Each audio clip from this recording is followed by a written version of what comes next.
ጊዜ ለምን በሉ እስኪ በሉ እንጂ። እሺ ጊዜ ለቤተሰብ በሉ ሁላችሁ። ጊዜ ለማን? ለቤተሰብ። ቤተሰብ ክርስቲያንነት ወይም ኦርቶዶክሳዊነት ህብረታዊነት ነው፣ አንድነት ነው ክርስቲያንነት ማለት። ለቤተሰቡ ጊዜ የሌለው ሰው ቅዱስ ጳውሎስ አንደኛ ጢሞቴዎስ ምዕራፍ 5 ላይ እንደነገረን ለቤተሰቡ የማያስብ ሰው ሃይማኖቱን ከካደ ሰው የባሰ ነው ይላል። ለቤተሰቡ ጊዜ የሌለው፣ ጊዜ ሊኖራቸው ይገባል። ለምንወደው ሰው የምንሰጠው ብቸኛው ስጦታ ምን እንደሆነ ታውቃላችሁ? ምንድን ነው? ጊዜ። ጌታችን ኢየሱስ ክርስቶስ ለሚወዳቸው ሰዎች ጊዜ በመስጠት ነበር ፍቅሩን የሚገልጥላቸው። ምቹ ጊዜ ለብቻቸው ይሰጣቸው ነበር። ለቤተሰብ ጊዜ ሊኖር ሰው ባል ለሚስቱ ጊዜ ሊኖር ይገባል። ሚስት ለባል ጊዜ ሊኖር ይገባል። ለልጆች ጊዜ ሊኖራቸው ይገባል። ጊዜ እዚያ ውስጥ ጊዜ ከሌላችሁ እንደ ነፍሰ ገዳይ ናቸው። ለቤተሰቡ ጊዜ የሌለው ሰው፣ ለእናቱ ጊዜ የሌለው፣ ለአባቱ ጊዜ የሌለው፣ ለዘመዶቹ ጊዜ የሌለው። አሁን ጊዜ የለም፣ ለማንም ጊዜ አይሰጥም ሰው። ውላችሁም ገብታችሁ እንደ ዝንጀሮ ስልካችሁን ይዛችሁ ቁጭ ነው። ዝንጀሮ ነው ይሄ። በቆሎ ይዝና አንዳንድ በቆሎ ይዞ ያምቡ ይችላል። በቃ ግጦ ሲጨርስ በቃ እንደዚህ ነው። ጊዜ ክርስቶስ እንዴት ለቤተሰቦቹ ጊዜ እንደሚሰጥ ተመልከቱት። የማቴዎስ ወንጌል ምዕራፍ 13 ላይ ህዝቡን ሁሉ አብልቶ ሸኘ። አብልቶ ከሸኘ በኋላ የራሱ ቤተሰቦች ደግሞ አሉት። እነማን ናቸው?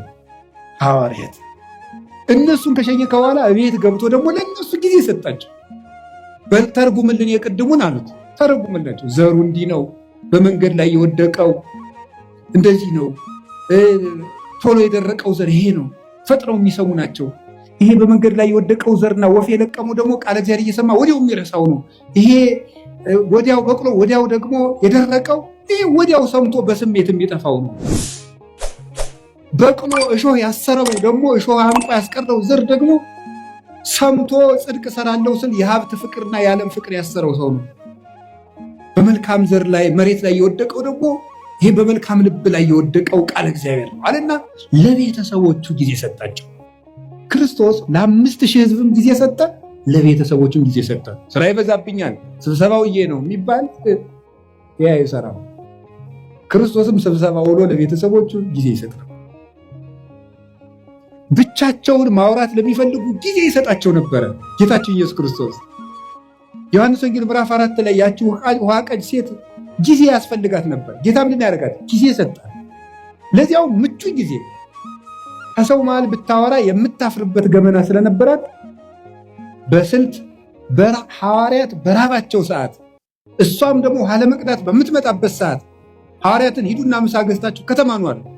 እሷ ደግሞ የምትመጣው ስታገባ ቶሎ ቶሎ ስለሚሞትባት ይቺ ነፍሰ ገዳይ የተባለች ሴቶች ውሃ ሲቀዱ ስለሚሰድቧት በእስራኤል ውሃ ቀዳዱ እንደኛ ስለሆነ ሴቶች ሁሉ ውሃ ቀድተው ቤታቸው ቁጭ ሲሉ በቀትር እሷ ልትቀዳ ሄደች።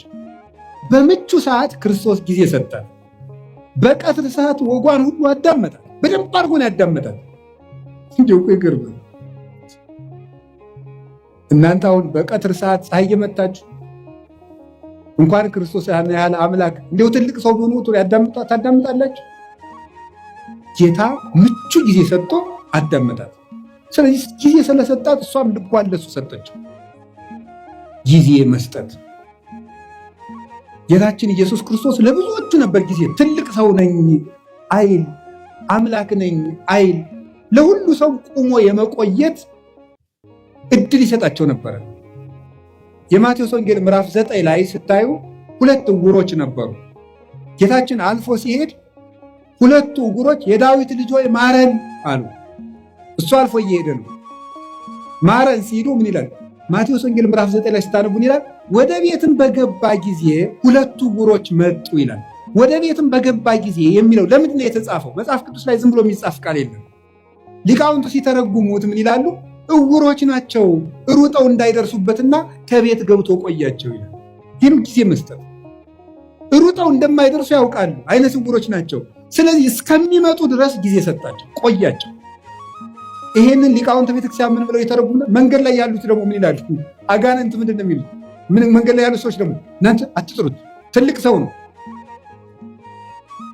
እንደው ትልቅ አታፍሩም እንዴ? ስትጠሩት መንገድ ላይ ዝበል ይሏቸዋል።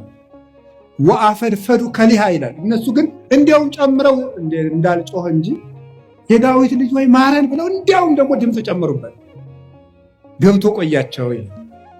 ሊቃውንቱ ምን ብለው ይተረጉሙታል? ክርስቶስ ለእነዚህ ዕውሮች ሩጠው የሚደርሱበት አዝግማው እስኪደርሱ ድረስ ከቤት ገብቶ ቆያቸው። ምን ይላሉ? ዕውሮች የሚባሉት የክርስቶስን ብርሃን ማየት ያልቻለች ዕውር ነፍስ ናት። ዕውር ነፍስ የጌታን ብርሃን ለማየት ያልበቃች በድንቁርና በኃጢአት ውስጥ ያለች ነፍስ ናት። የዳዊት ልጅ ወይ ማረኝ የምትለው ጸሎቷ ነው። እግዚኦ መሐረነ ክርስቶስ የምትለው ዝም በል አትጩህ የሚሉት ደግሞ አጋንንት ናቸው። ጸሎት አቋርጥ የሚሉት ናቸው። ተኛ፣ ዝም ብለህ ተኛ እንዳትጮህ የሚሉት ናቸው። ክርስቶስ ግን እነዚያን ዕውሮች ቁሞ ቆያቸው ማለት እሱን ለማየት እስከምትበቃ ድረስ በኃጢአት በድንቁርናም የታወረችውን ነፍስ ክርስቶስ ይቆያታል። እቤት ገብቶ ይቆያታል አዝግማ እስከምትደርስ ድረስ። ሁላችንም ቆይቶን ነው እንጂ ገና ዕውሮች ነን። በእውነቱ በጊዜ ሰጥቶን እቤት ገብቶ ቆይቶን ነው አሁንም ቢሆን የመጣ ነው።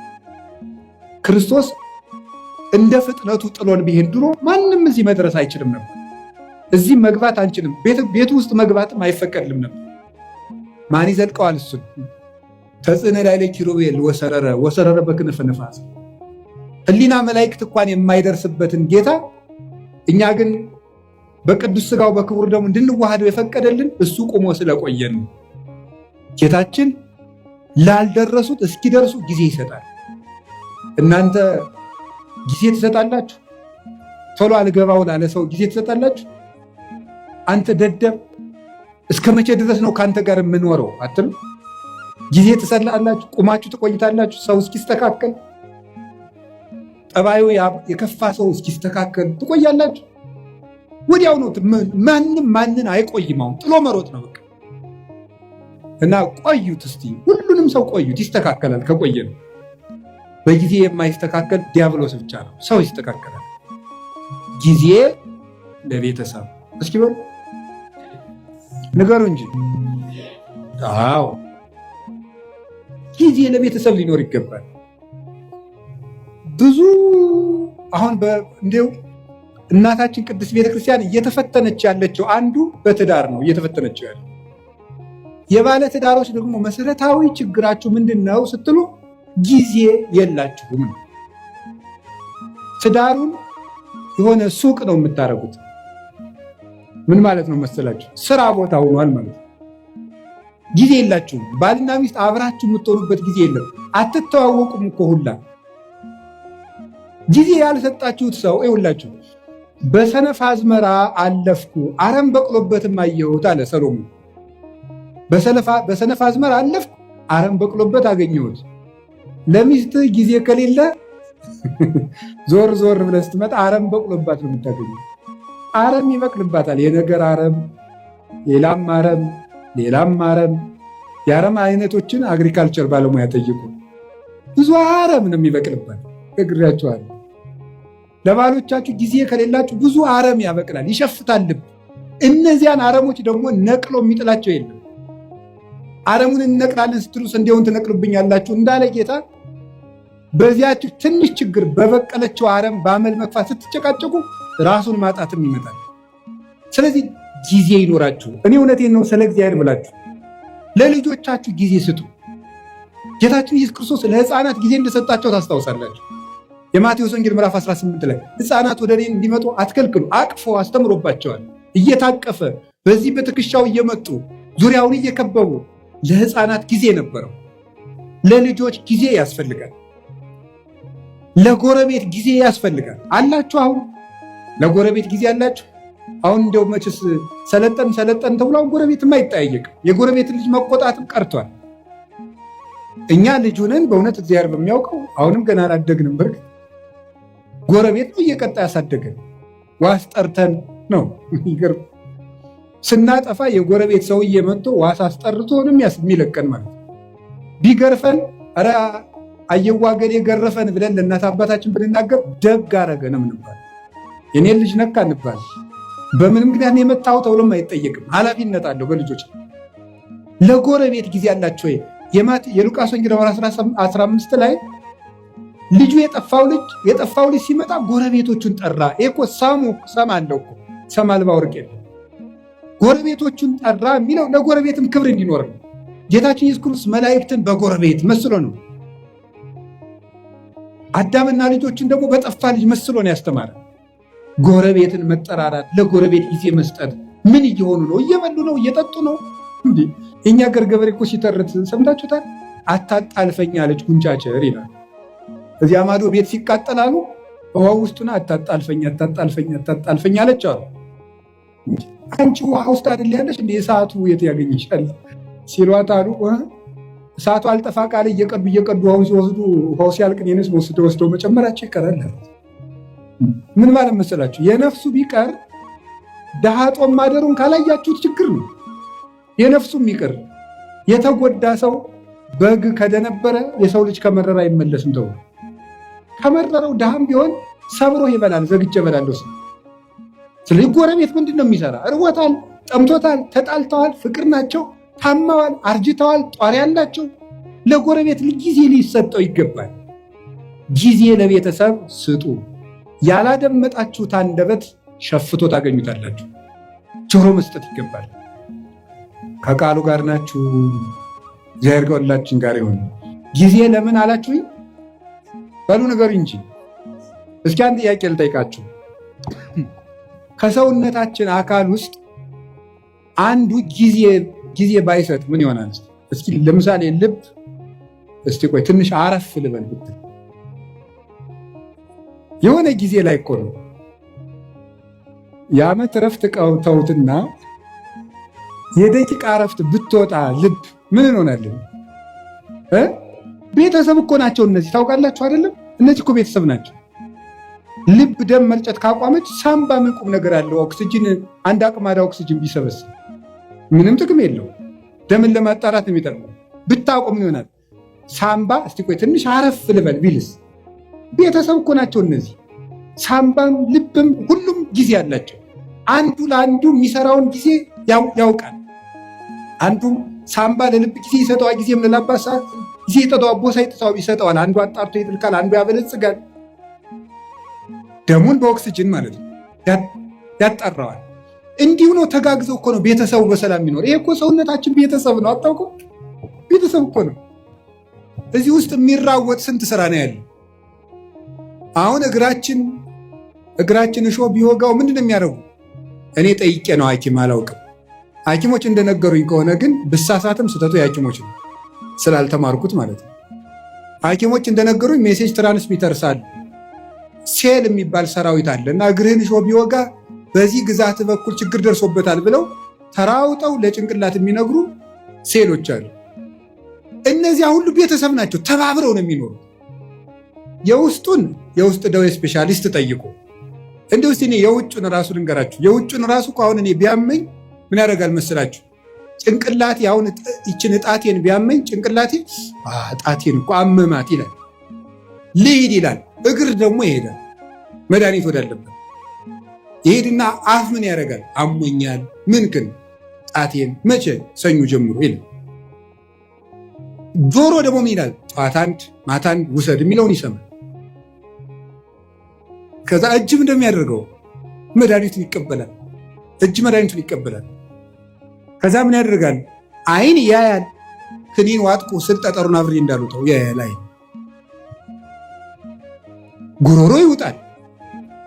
እዛ ወዲያ በምን እንደሚፈጭ ሐኪም እንጠይቃለን። እንዴት እንደሆነ እዚያ እንጠይቃለን። ተባብረው ሰውየውን አቁመው የሚያውሉት እነማን ናቸው? ቤተሰብ በሉ እንጂ ቤተሰብ አቁመው ያውለዋል ይህ ሁሉ። ስለዚህ ለቤተሰቦቻችሁ ጊዜ ሊኖራችሁ ይገባል። ውላችሁ ስትገቡ ስልካችሁን ጥርቅምቅም አድርጋችሁ ልጆቻችሁ ጋር ዝም ብላችሁ አውሩ። ሚስቶቻችሁ ባሎቻችሁ ጋር አውሩ። ቁጭ ብላችሁ ማውራት አለባችሁ። ወሬው ቢረባም ባይረባም